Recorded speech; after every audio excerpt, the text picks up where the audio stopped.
Alors, voici le troisième exemple d'une série de capsules vidéo sur la résolution d'une équation contenant les racines carrées.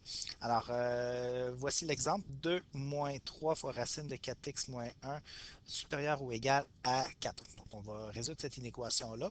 Je vais commencer par identifier le domaine.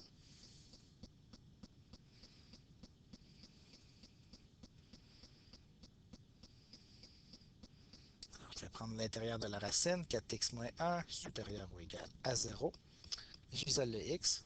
Additionne un des deux côtés, divise par 4 et je tombe sur l'inégalité x supérieure ou égale à moins 1.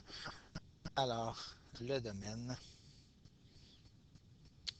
sont les valeurs de 1 quart jusqu'à plus l'infini. Donc, revenons à l'inéquation. Juste avant de commencer, je vais mentionner une source d'erreur fréquente. Donc ici, on voit la soustraction 2 moins 3, là. Faites bien attention, respectez la priorité des opérations. C'est pas rare de voir des élèves faire la soustraction 2 moins 3 et de le transformer en moins 1. C'est tentant, mais ça ne respecte pas la priorité des opérations qui dicte que le moins 3 va multiplier la racine en premier lieu. Donc, si on veut isoler la racine, il faut d'abord se débarrasser du 2 en le soustrayant des deux côtés. Donc, je maintiens le moins 3 racine de 4x moins 1.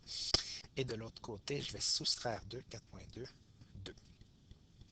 Je vais ensuite diviser par moins 3. Attention, on divise par un nombre négatif. Donc, on inverse le sens du symbole d'inégalité. Donc, 2 sur moins 3, autrement dit, moins 2 tiers. Alors, on s'arrête là. Notre racine est isolée. On regarde ce qu'on a de l'autre côté. C'est un négatif. Il faut réfléchir. Qu'est-ce que ça veut dire? Donc, on a une racine carrée qui est inférieure à un nombre négatif. Est-ce que c'est possible qu'une racine carrée soit inférieure à un nombre négatif? Non, étant donné qu'une racine carrée donne toujours un résultat qui est plus grand ou égal à 0, c'est impossible qu'il existe des valeurs de x qui vont faire en sorte que le résultat de la racine soit inférieur à un nombre négatif. Alors ça, c'est toujours faux. C'est donc dire que ma solution ici, c'est l'ensemble vide. Alors, comme je l'ai fait précédemment, on peut aller chercher une interprétation graphique de cette solution-là, le graphique de la fonction située, qui est le membre de droite de l'inéquation. Donc, 2 moins 3 racine de 4x moins 1, c'est ma fonction. Je vais aller chercher sa forme canonique. Donc, le 2 qu'on a devant, on va le mettre en arrière, à droite.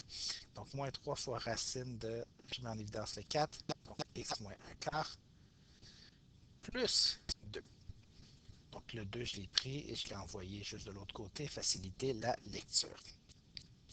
Et pour correspondre à ma forme canonique, A, pardon, B, A, H, K.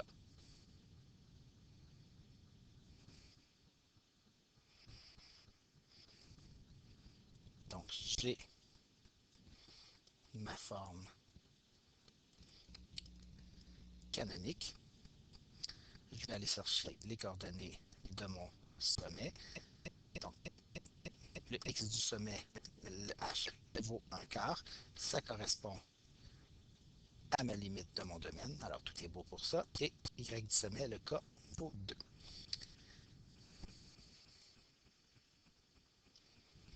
Je vais chercher mes paramètres a et b. A vaut moins 3, c'est négatif. Et b vaut 4, c'est positif. Alors, ma fonction a subi une réflexion verticale de bas en haut. Donc, plutôt qu'aller vers le haut comme ceci, elle va aller vers le bas, mais tout de même vers la droite.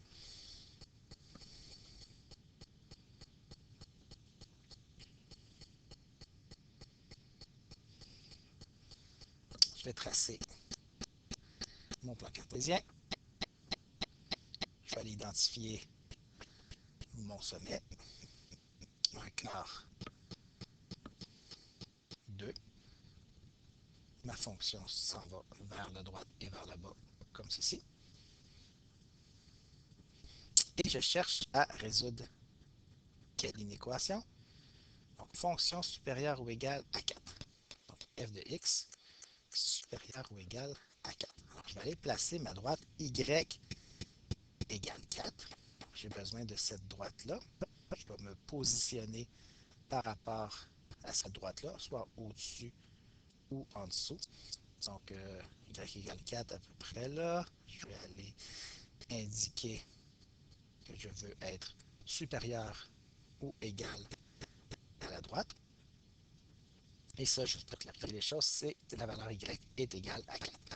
La question se pose maintenant, graphiquement, à quel endroit de la courbe sommes-nous situés au-dessus de y, au-dessus ou sur y est égal à 4? Bien, la réponse, c'est jamais. La courbe est entièrement en dessous de y est égal à 4. Donc, ça vient confirmer qu'on a bel et bien comme ensemble de solutions l'ensemble vide.